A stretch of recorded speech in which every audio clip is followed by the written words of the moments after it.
Good morning, everybody, and Happy New Year. It's January 4th, 2017. Yeah, it's a new year. I'm Yohay, I'm Forex Crunch and Market Movers podcast, doing the show as usual for FX to read. So we have lots of stuff going on in markets as the year already has begun. We'll talk about recent developments, as always, cover charts and levels, our technical segment, preview the non-farm payrolls, which is the main event of the week. Our currency of the week is pound dollar. Very interesting year, 2016 and also 2017. And of course, the week ahead before wrapping up. As always, your questions are more than welcome. If you cannot see the chat box alongside the screen, please go to tlk.io/fxstreet-forex-live-video. Okay, markets have opened. In general, what we're seeing in 2017 is a resumption of the dollar strength. The US dollar continues rallying.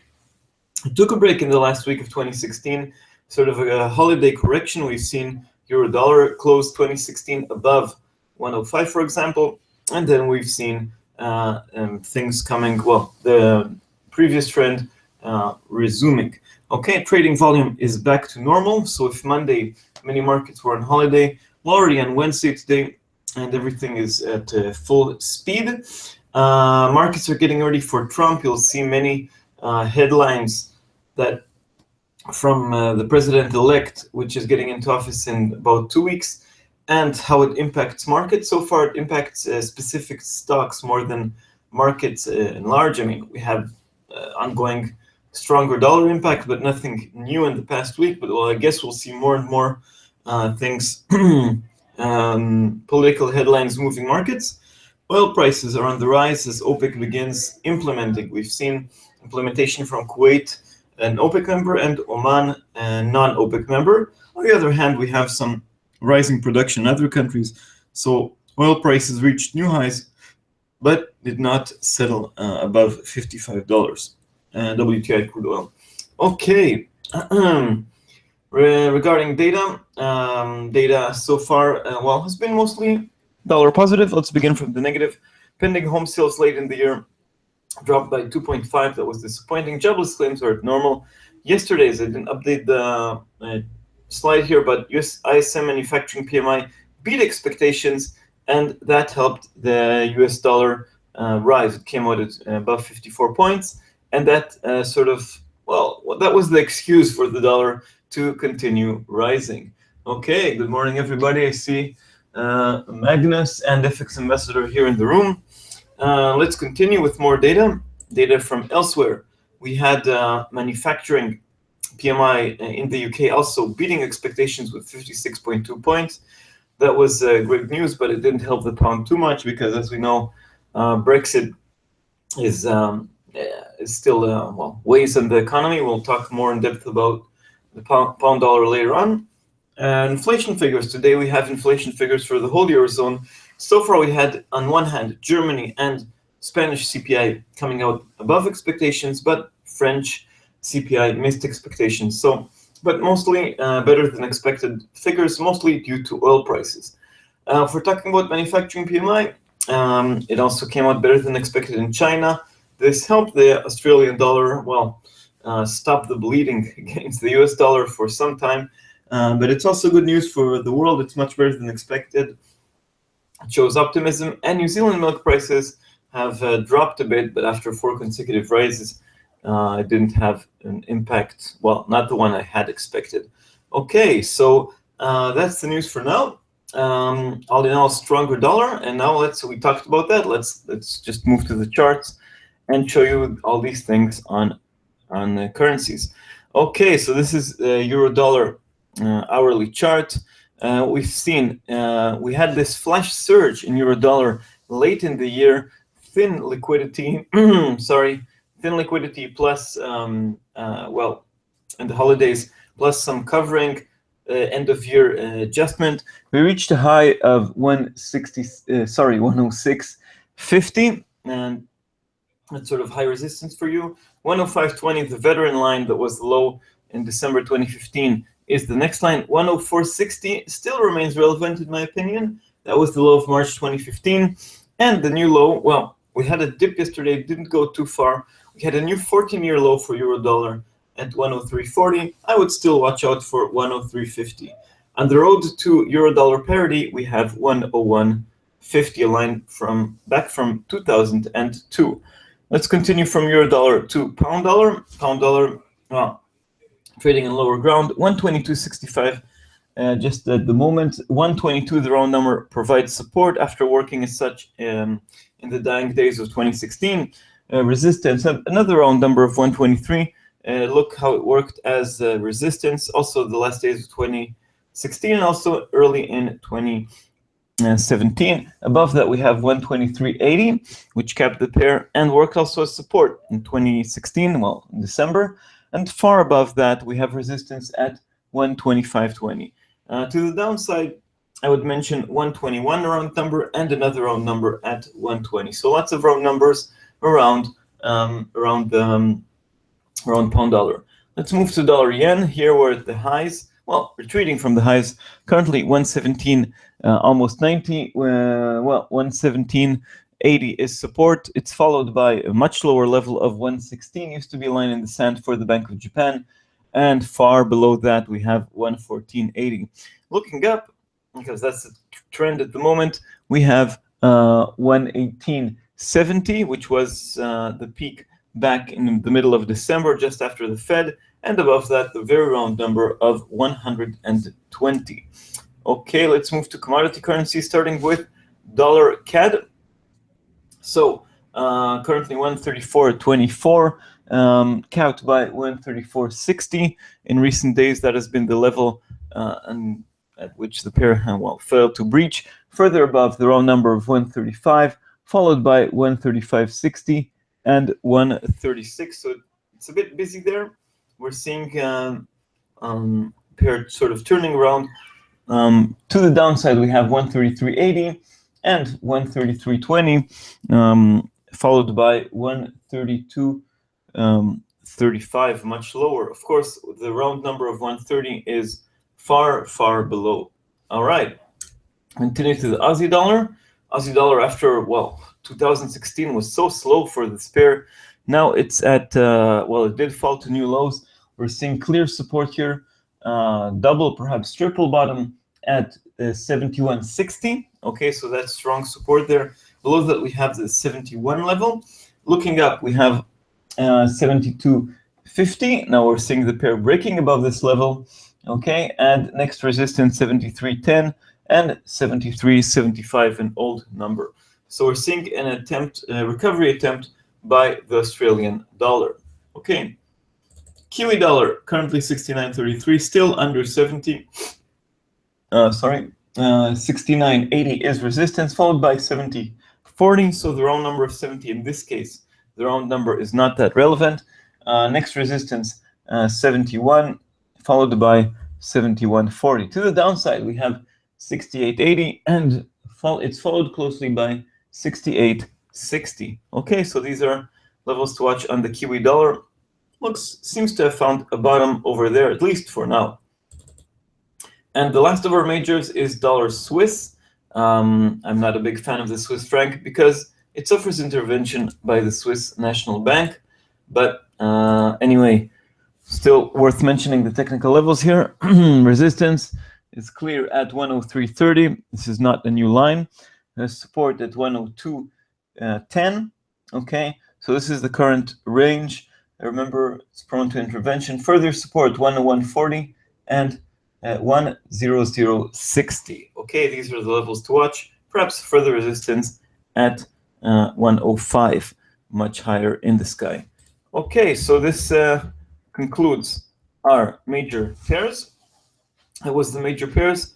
And now let's talk about the crosses. So we'll begin also from the Swiss franc. Again, watch out here, especially at these levels. Euro Swiss is, well, when it falls too low, we have interventions by the Swiss National Bank. Currently 107. We've seen support here at 106.80. Resistance, well, of sorts at 107.10. And further resistance 107.60, which used to be a line in the sand for the Swiss National Bank. But as you can see, of course, we're trading at lower ground. further above 107.80, 108.25, and high resistance at 110. More interesting cross is euro pound on the background of Brexit negotiations, currently just around 85. All right, we have support at 84.50, 84.20, which you can see was the top of the range when the pair traded at lower ground, and 83.30. Looking up, some resistance here at 86.10 and high resistance at 86.50. All in all, we're, well, of course, higher than the pre-Brexit levels, but not at the 90, 91, 92 levels we've seen at some points, during some points in 2016. Euro yen, 122.87 at the moment, 122.30 support, further support, 121.60, which was a low at the end of 2016, and 121. Above that, we have 123.20, 123.80, and high above 125. Okay, let's move to pound yen, one of the most more popular currency pair, popular cross, at least for retail traders. Currently 144.50, 55. Resistance there at 145.40, followed by 148.50, which was a peak in the middle of December around the Fed decision. Looking down, we have 142.12 and 139.80. The round number of 140 is not that strong.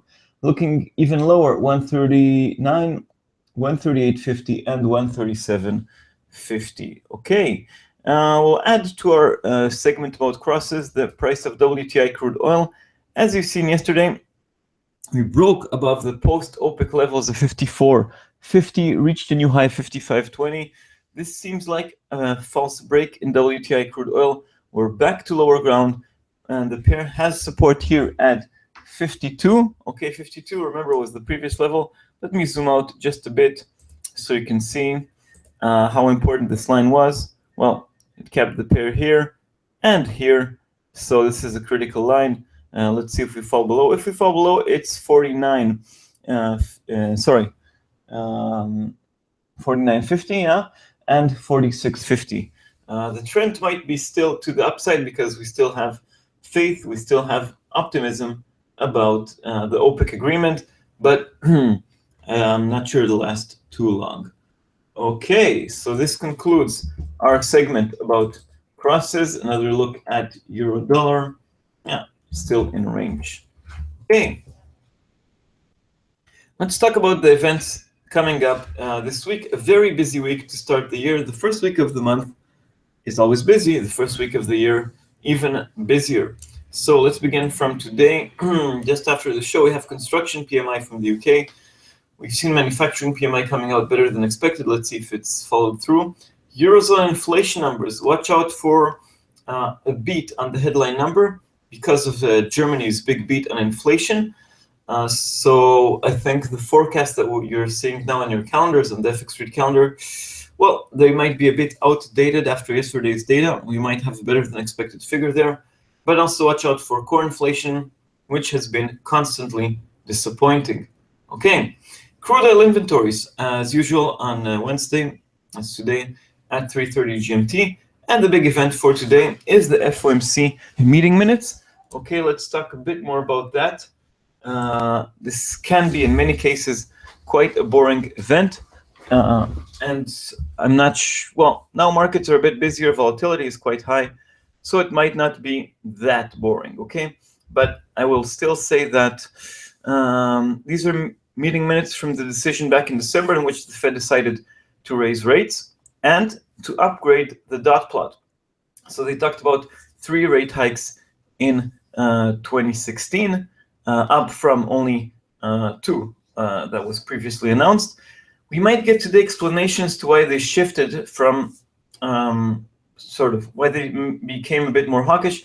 Yellen in her press conference downplayed this, but we don't know if how important it really is. Today we'll get to see the internal discussions. Again, it's an edited document. They edit it until the very last moment, and they do know that markets react to that. So it's not just transparent reflection of the discussions. It's a very well edited document that takes into account what markets think about it. Okay, so be aware of that. What we should watch out for is inflation, how they see inflation developing, and also let's see if they have any comments about fiscal stimulus. Of course, nobody really knows what Trump is going to do. Okay, let's continue. So that's the big event for today, but things get even busier. Well, tomorrow, Thursday, UK services PMI at 9:30. That's the most important PMI out of the three. It has a bigger impact on the euro. At 12:30, the ECB meeting minutes. So this is also usually a relatively boring document, usually just telling us again what we already know, but it might be seen differently now in light of the inflation figures, okay?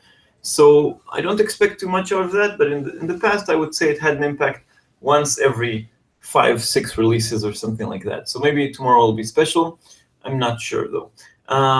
Bigger events tomorrow, ADP non-farm payrolls at 1:15 GMT. It's a big hint for the non-farm payrolls, even if the correlation is not always perfect. Then jobless claims every week, and the ISM non-manufacturing PMI, the report for the services sector. The last hint for the NFP could shape expectations. So a big buildup for the non-farm payrolls on Thursday. And needless to say, the big event for Friday is the non-farm payrolls, but we also have the Australian trade balance, which does have an impact on the Aussie. Double feature from Germany at 7 GMT for those of you waking up early. Factory orders and retail sales. Together with the non-farm payrolls at 1:30 GMT on Friday, we have also the same report, the jobs report from Canada. Not the best time to trade the Canadian dollar, especially if you also add the US and Canadian trade balance releases exactly at the same time. And to top it off, we have US factory orders, but I would say they will probably be ignored because of the non-farm payrolls. Okay, so quite a busy week, lots of events. We had so far quite a bit of action, and we might have further action. If you get positive US data, in general, it could serve as an excuse to buy the dollar. And if we have weaker data, it might be ignored. So that concludes our upcoming events segment. And now for the non-farm payrolls preview. The US jobs report, it's the last for 2016. Yes, I know we're in 2017, but the report is for the month of December. The last one for 2016. So in general, it feeds into the Fed meeting in February 1st. So the Fed will not have more NFPs in its next decision. We're not expecting the Fed to raise rates, okay? So it's not going to be such an important decision, but it might shape their tone. It'll serve as what Trump received from Obama. Trump gets, enters the Oval Office, becomes president on January 20th. So we'll have the January will be a mixed month. I mean, mostly Obama, but Trump will already be in office. So this is sort of a conclusion of 2016. And in general, it's expected to maintain the trend. Let's see what we're expecting from Friday's NFP. Jobs, well, the headline figure is expected to show 175,000 jobs, very, very similar to last month's 178,000, okay? The unemployment rate, also expected to be similar, small bump up to 4.7 from 4.6. This will probably be only, politically relevant, probably irrelevant. The elections are already behind us. Wages are, in my opinion, the most important part of this release this time, because last time they dropped by 0.1%. That was a disappointment. They're predicted to bounce now by 0.3%. But perhaps the more important thing is year-over-year wages. Last time it disappointed with 2.5 year-over-year. The peak was 2.8. So these two figures are quite important. Let's take the baseline scenario. Markets currently love the dollar on Trump expectations. Remember, Trump is expected to provide some fiscal stimulus. Markets are not worried about trade wars. 120,000. Remember, expectations 175,000, but I would say 120,000 should be enough to support the dollar. Wages, again, are more important. 2.6 will be good enough. Even 2.5 could be okay. Okay? And in this scenario of mediocre job gains, mediocre wages, the US dollar could continue gaining steadily. Okay? The NFP could be just behind us. Sorry for that. We'll just serve as an excuse to... sorry about that. Noise. Anyway, so the US dollar could continue gaining just having the NFP out of the way. Okay, now let's look at the darker scenario. If we have a big disappointment, what would that look like? That would look like under 120,000 jobs gained, especially if it's only double digits in the thousands. Okay, under 100,000, it would be negative. Wages, a slide under 2.5 will certainly be worrying. It would be a setback. It would be the second month of stagnating wages. In this case, the US dollar could fall in the immediate aftermath on Friday, but it could resume its rises next week, in the middle of next week, after the dust has fully settled. Okay, so that's the negative scenario, but really it would need to be quite negative. And now let's look at the positive scenario, the bright one. So this one, we're looking at job gains of over 200,000. Okay, remember that was the magic number, at least in 2013, 2014, also in 2015. And if wages are 2.8% up year over year, and especially the magic number of 3%, so these two magic numbers could accelerate the US dollar's gains above 200,000 in jobs gained and above 3% in wages. So to conclude our NFP preview, watch out for wages, more important than the headline number. The US dollar remains in the driver's seat. Key numbers in the NFP, in the headline figure, would be 120,000. Below that would be a disappointment. Above that will be good enough. Or in 200,000, above 200,000 will be really spectacular. And wages to watch, sort of the mainstream range is 2.5 to 2.7. 2.8 and higher is perfect. And under 2.5 would be a disaster. Okay, so that's the big event for Friday. Again, trade with care, lower your leverage. These events tend to create high volatility. And now for our currency of the week, pound dollar. Keep calm and God save the Queen.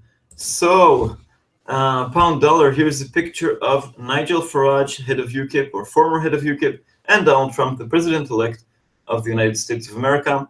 These were the big shocks of 2016, Brexit and the election of Trump.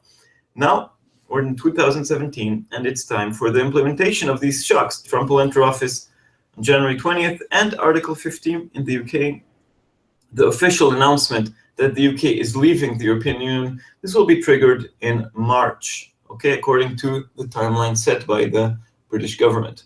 This means high volatility that will, we already had lots of volatility in 2016, and we'll have more soon. Now let's break it down to the details. Let's talk about what's good in the United Kingdom. Well, for the economy, for the pound, the UK economy is still looking good. Retail sales, GDP growth, PMIs. Okay, we had this PMI yesterday that was really positive, 56 points. That reflects strong growth. And perhaps most importantly, the Bank of England, led by Mark Carney, has shifted its stance from dovish to neutral. In August, they cut rates, announced more QE. In November, they told us that, well, we've had enough for now. We don't intend to cut rates once again. That's the good thing. These things keep the pound bid. And now let's move to the negative things. There's still worries about the hard Brexit. We don't really know what the government is about to do. Hard Brexit, just to clarify a bit, what is a hard Brexit? What is a soft Brexit? When we talk about a hard Brexit, we talk about big breakup with the EU. That means that the UK gets to fully control immigration, what some Brexiteers want, but no access to the single market. That means customs, tariffs, things that will dampen the UK economy. A soft Brexit is something like the Norwegian model, officially being out of the European Union, but paying to stay in the single market, accepting immigration, and having access to markets without tariffs. That means basically the current situation, but without having a say, that needs your ability to change agreements. Okay, so these are worries that still exist because we don't know what the government is about to do. Yesterday we had a development. Yesterday we had the UK ambassador to the European Union, Ivan Rogers. I hope I'm not making a mistake with his name.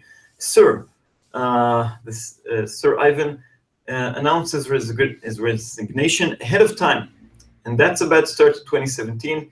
In his letter, he said that he told his colleagues that they should speak truth to power, and they should talk about the difficulties of the Brexit negotiations, sort of left with the storm, as they say, and that's a bad sign for 2017. A bad start because, well, he would have been one of the key negotiators. There's fresh talk about companies leaving London. We're talking about banks. We're talking about other companies, not only London, the UK in general. And watch out for the rise in jobless claims. So the UK employment situation has been really great. In the past few years, more people got into the workforce, and the unemployment rate fell under 5%. And jobless claims, of course, the more frequent or high-frequency data, these were falling. But in the past few months, we've seen jobless claims on the rise. It takes time between seeing jobless claims rising and unemployment rising. We should keep an eye on that. And another thing we talked about in the show a few times, when Article 50 is actually triggered, even though everybody knows it's going to be in March, it's still a big historic moment, and it could still spell trouble. That's when negotiations begin. That could be a difficult movement for the pound. Okay, that was the UK. Now let's move to the United States of America. And again, let's begin with the good news. So, first of all, high expectations for Trump. What do we expect from Trump? He promised to boost the US economy, fiscal stimulus, cutting taxes, spending on infrastructure, not cutting on Medicare, Medicaid, and spending more on the military. So if we have all this kind of fiscal stimulus, we'll have a steaming economy that will lead to rising inflation, and that leads to higher interest rates, an accelerated path of interest rates. Okay, and that of course supports the US dollar. The Fed already recently upgraded its hike forecast for 2017 from 2 to 3 hikes. Remember that the Fed usually has to admit that the economy is not doing as well as they had expected. So this upgrade from the Fed is all positive for the US economy, and the data, most of it is looking good. Most recent piece of data has been the ISM manufacturing PMI, but it's certainly not the only one. Okay, let's continue with the negative things in the US economy. And we're talking about, well, I think expectations for Trump's stimulus are a bit too high, okay? Because markets, took too much of this Kool-Aid and think everything will be great. In reality, for economic decisions, the United States president, whichever president, has to get the approval of Congress, and Republicans may be reluctant to approve his crazy plans, and he made also contradictory statements. In addition, it's important to remember that Trump promised, and with his recent tweets, he also wants to get jobs back to America, manufacturing jobs, to fight back Mexico with the wall, you can see here below, and to fight China, okay? And markets have been ignoring this at large, and these trade war risks have been brushed off. It's far from over. So if we have less stimulus and more trade frictions with China, with Mexico, with other countries, it's bad news for the US economy and bad news, well, for the global economy in general. So my conclusion is bearish on pound dollar. Of course, we have negative things to say about the US economy, but the situation in the UK has further room to deteriorate. Brexit can bite and can become hard reality. And I think it will still take a few months for a Trump disappointment. Markets are going to give credit, let's say, for 100 days. Okay. In general, if we look at central banks, if we put politics aside, we have the Fed that is still hawkish, still set to raise rates, and even though the Bank of England is not dovish like the European Central Bank or the Bank of Japan, it is only neutral in comparison to the Fed's hawkishness. This puts the US dollar at an advantage against the pound. So I believe that we can still see pound dollar falling in the near future. And we could reach uncharted territory to the downside. Let's conclude this currency of the week episode segment with looking at the pound dollar chart. So the wider picture, currently we're trading between 122 to 123. These are the levels to watch. On the top side, if my forecast is wrong, and of course I may be wrong, 123.80, 125, and there 127.30. The initial post-Brexit low in late June was 127.90. And now let's look to the downside. Let's move to the daily chart. So here the levels we are watching are under 122 we have 121. Then we have 119.50. We had this flash crash back in October where we've seen even lower levels. Okay, and I believe that 115, not related to the flash crash, but the next round number is certainly possible in case bad news materializes and for the pound and the dollar remains stable. Okay, so this is the currency of the week, the pound. And now let's preview next week, the week of January 9th to January 13th. So we do have one notable event on Monday. That's the Chinese CPI. Let's see if global inflation is rising. This will be watched for the global impact, not only for the impact on the Australian dollar. In China, we had a long period of deflation, PPI, and also CPI was weak. Now we're seeing things moving to the top side. On Tuesday, for those of you trading the Australian dollar, we have the jobs report for the month of December. In January, we do not have an RBA decision. Australia is on vacation during the summer month of January in the southern hemisphere, so jobs report might have a bigger impact. And to complete the picture, the United States from the NFP, we have also Tuesday the jobs report.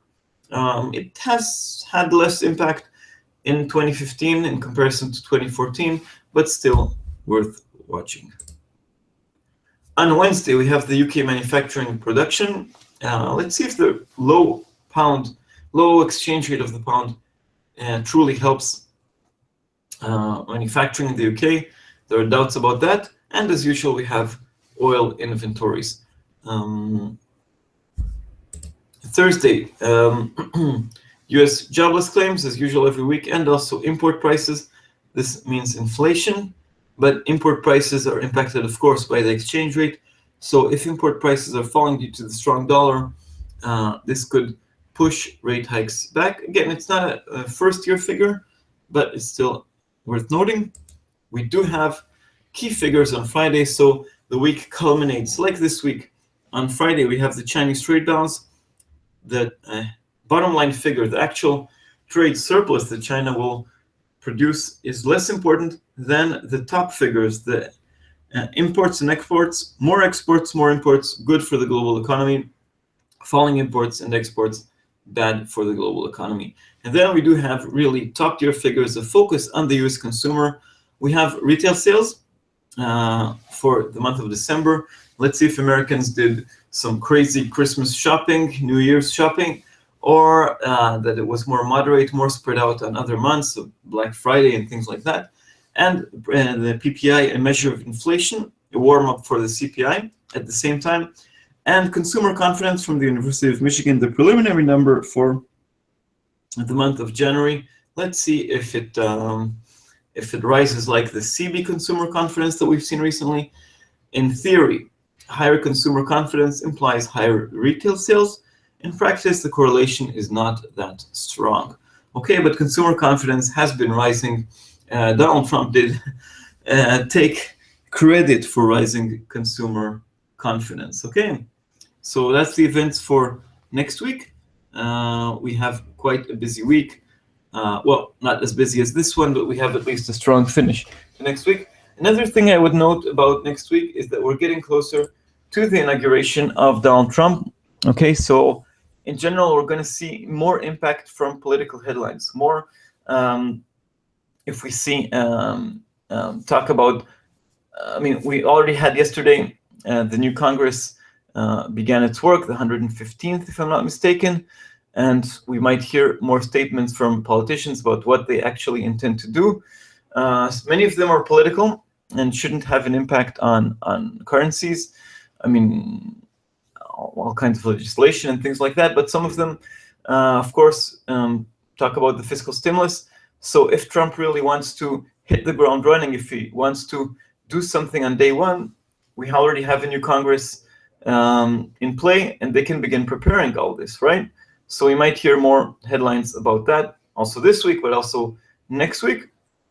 Again, Trump will be fully judged, let's say the first 100 days, but also the first day in office, the second day are very important for two reasons. First of all, he said that he's going to do many things on day one, and many presidents indeed did quite a few things on day one in office. So it's going to be interesting to watch. Remember, in 2016, and my forecast for 2017 is that we'll have more impact from politics on markets than we had in the past. They will not, well, they'll begin even overshadowing central banks. Okay. So that's the preview for next week, and yeah, let's wrap up the show for today. So this is the wrap up for the live market open for January 4th, 2017. Yes, the future is here. In general, we're seeing a stronger dollar. Well, maybe not at this specific moment, some kind of correction, but stronger than we closed at 2016. We have trading volume is at full speed, back to normal, even higher, because it's the first week, because we have the non-farm payrolls. Markets are getting ready for Trump.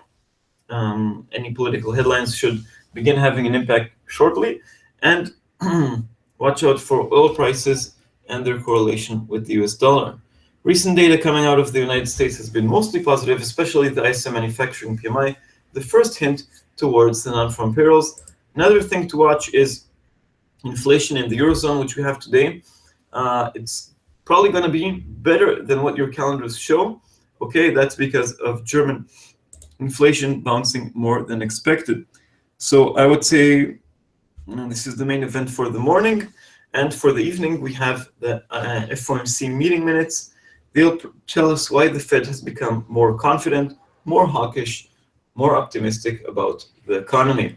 Okay, but the bigger event of the week is the non-farm payrolls. On Friday, we have a warm-up with the ADP non-farm payrolls and the ISM non-manufacturing PMI tomorrow. And don't trade dollar CAD because there are too many figures coming out there. Usually, well, euro dollar, dollar yen are currencies to watch. In this wrap-up, let's do a very, very quick preview about the NFP. Let's talk about the conclusion that watch out for wages. They'll be more important than the headline figure. Under 120,000 will be a disaster. Well, be bad for the US dollar. Above 200,000 will be superb. Wages more important again. Above 2.7, excellent. Under 2.5, disappointment. But if it's only in the middle of the range, if it's only as expected, it's good for the US dollar. The US dollar has the wind in its back. The trend is with the greenback. In this wrap up, let's have another quick look at some charts. So we're seeing euro dollar bounce from the lows. Yesterday it reached a new 14-year low, still under the close of 2016. Support 103.50, resistance 104.60. Pound dollar, we dedicated our currency of the week segment to cable between 122 and 123, lower than the close in 2016. Dollar yen now under 118. 118.70 is high resistance, 116 low support. Canadian dollar, well, it's torn between oil prices and US dollar strength. The range is 133.80 and 134.60. The Aussie dollar, well, currently recovering 72.74. 73.10 is resistance, 71.60, very strong support at triple bottom. And the Kiwi dollar under 70, but bouncing from the lows, 68.80 to 69.80 is the current range. Okay, so I guess we covered everything also in the wrap-up. It's going to be a very, very interesting year with many political developments all over the world. You can watch the segment about the full preview for 2017 on the FX Street website, also on Forex Crunch.